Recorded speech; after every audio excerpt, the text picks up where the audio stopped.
ప్రార్థన చేసుకోవాలి. ప్రార్థన ఒక గొప్ప శక్తి ఏంటంటే దేవుని యొక్క సింహాసనం కదిలిపోద్ది. ఉపవాస దినాల్లో అయ్యో నా బిడ్డ ఆకలితో ఉన్నాడు, అడిగే ప్రతీది మనం ఇద్దాం అనే ఆలోచన దేవునికి ఉంటుంది. మన పిల్లలు ఆకలితుంటే మనం తట్టుకోగలమండి.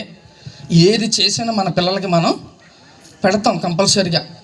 కాబట్టి మన దేవుడు కూడా తన బిడ్డలు అట్టి విధంగా ఉంటే ఆయన ఊరుకోడు.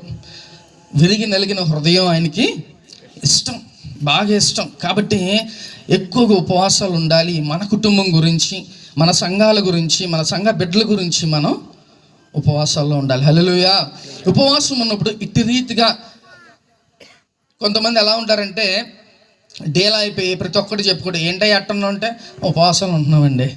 ఇట్లా మనం చెప్పుకోవడానికి కాదు, చక్కగా రహస్యం ముందు మన దేవునికి మాత్రమే మనం కనబడాలి.